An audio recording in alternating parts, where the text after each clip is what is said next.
Hello, this is Rare again. Talking to you about is fiction. The final next is Peters.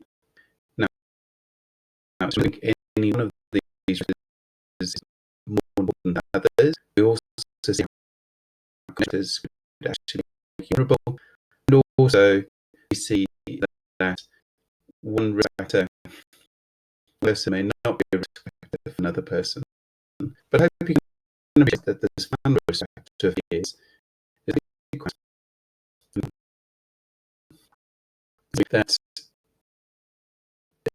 is that your age group is important. So therefore, we often then associate the writer appears with age, which is not an identification, but was on the. So therefore, we make reference to age.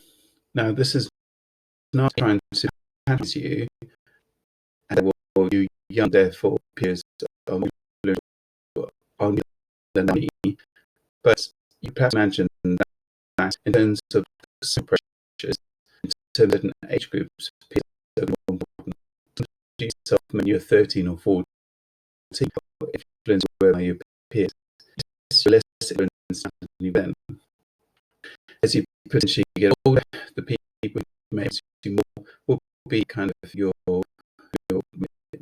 partners, or maybe somebody who is greater respect. So I think it's an important factor, and get into particular. So this simply says it's common reason. In other words, people often is why they start creating drugs or being working is because of friends. And this is very much true if you think of something like cannabis. If you use cannabis, for example, something that you deal with. So therefore you might go or you might seek out some and that particular expense that you're involved in, maybe cannabis drinking or something like that. There's quite a relating to this. Now, of course, I have quite a lot of smokers. There's not a bad thing. The main thing is that we have evidence. We are and said we can use top. But what it just simply says is that smokers and other smokers and non-smokers friends and non-smokers. This may be something experience be as you have moved into from year 7 to now in school, maybe you start smoking, and your non-smoking friends perhaps are still friends, but perhaps approve of that. So therefore, you find smoking friends, and vice versa. So it's really important. This is not influence people saying, "Oh, can you smoke with me?" But that we think about what other people are thinking of us. My pastor work is what he said. It's peer encouragement and approval that becomes this fact. None of us want to be the person who's kind of nobody approves of. So therefore, it makes sense that drinking or something like that. Again, I'm talking about in terms of talking about Larry in terms of she just be with us, or we want to be with them. It's a simple supporting idea that you know, you do something like smoking or recreational drugs that we perhaps wouldn't have some kind of perspective. A very simple theory that is called social identity.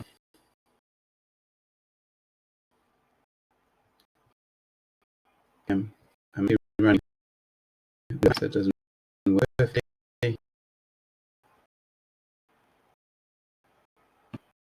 So Now, of course, it refers to A and Hogg, but really not, you're not going to get any referring to A and Hogg's theory of social theory. We also have learning theory. Okay? So, I decided to do social learning theory evaluation and give you socially in the content. We just need to kind of context. So we use social learning theory, and we need to talk about identifying like that. The reason I'm raising this is I think it's in a really very high level. And so basically, if a group more likely to do things that they do. So, of course, in terms of psychology, the norms and behaviors.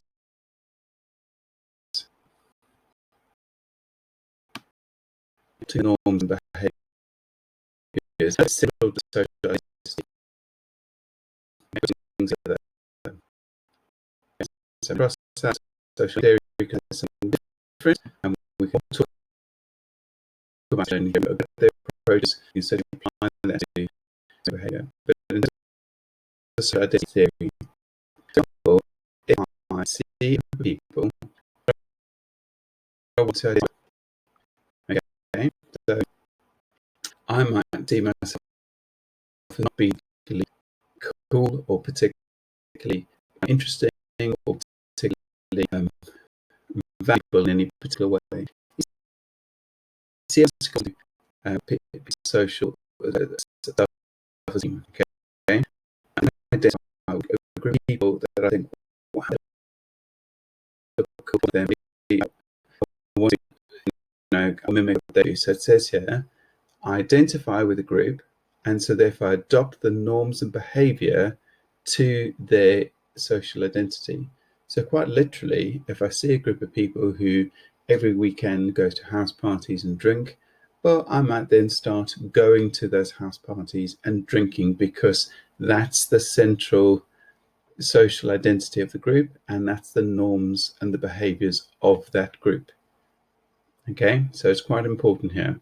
Now, the closest maybe we have come to this in terms of thinking about this would be doing the social psychology course, where we looked at people like in Nazi Germany who identified with this idea of trying to get Germany to be superior and kind of, and so therefore potentially behaved in a way that was normal to that particular central identity of the Nazi party.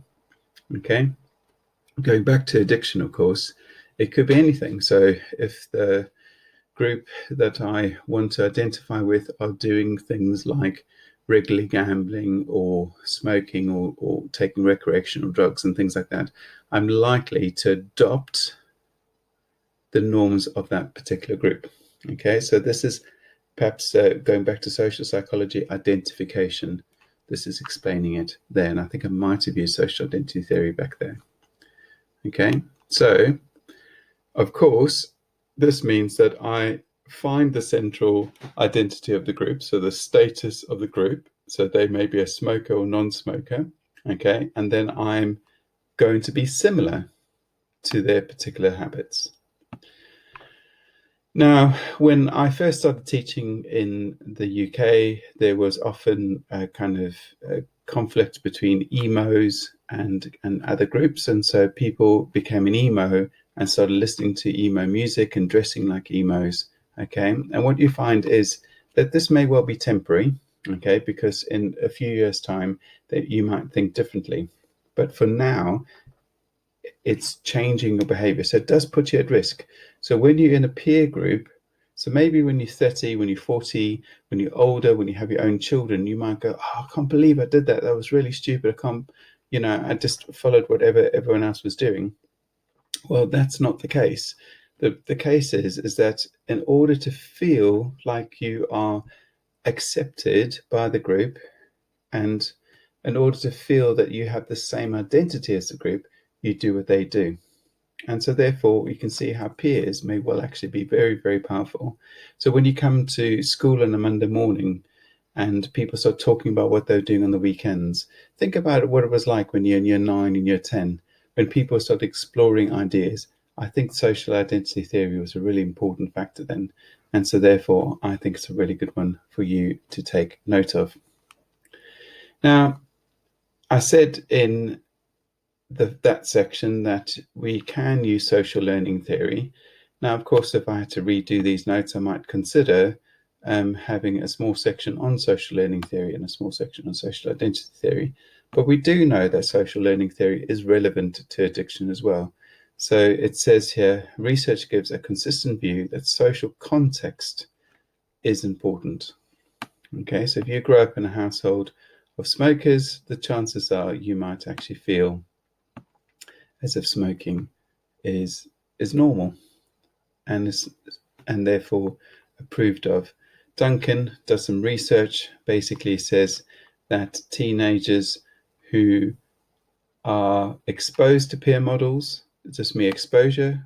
Okay, it doesn't. This is not somebody who says, "Oh, come and have a cigarette with me," or "Come and do drugs with me." Just exposure to those models are more. It says here, are increase the likelihood of beginning smoking. So it's quite kind of powerful research.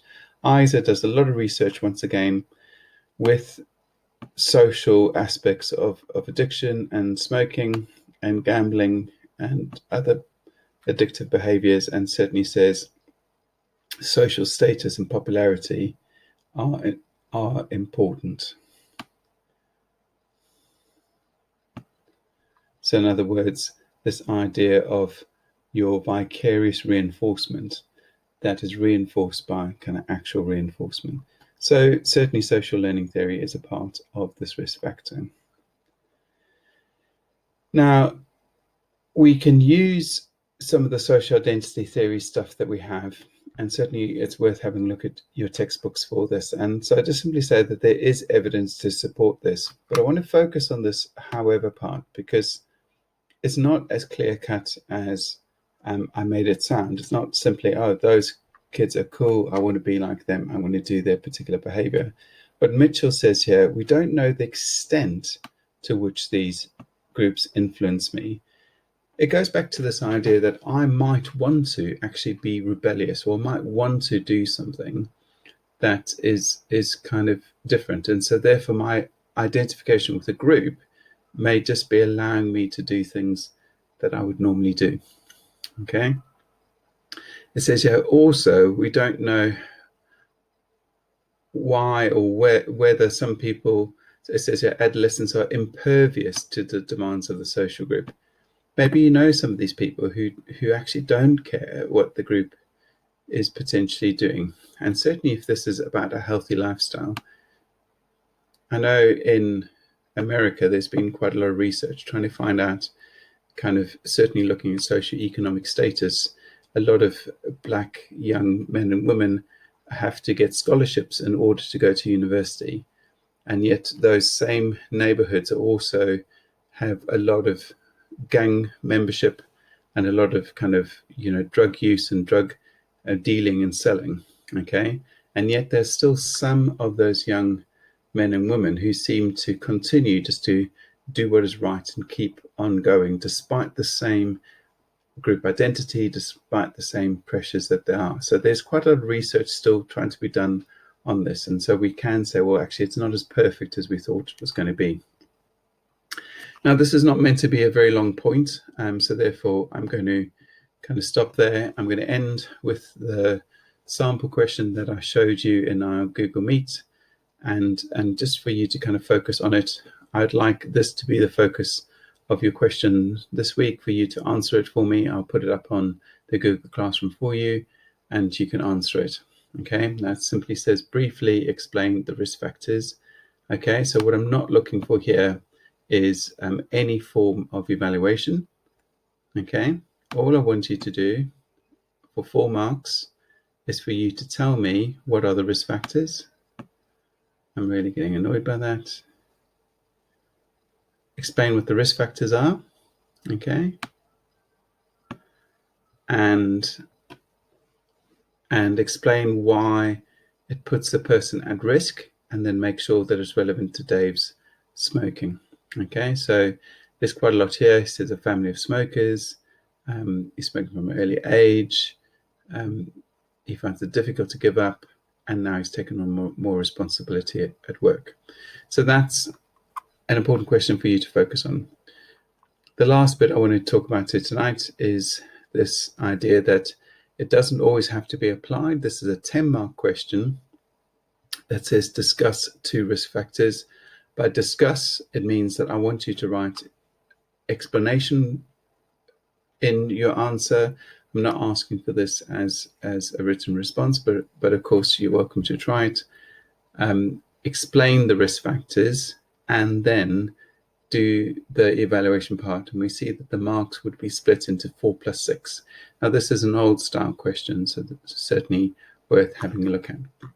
Now that's it for risk factors. We're going to move into next week where we'll be having some lessons. I'm going to go on to explaining specific addictions and using the models that we have in order to kind of get them through. I hope that you've enjoyed this little video, and I'll speak to you soon sometime this week.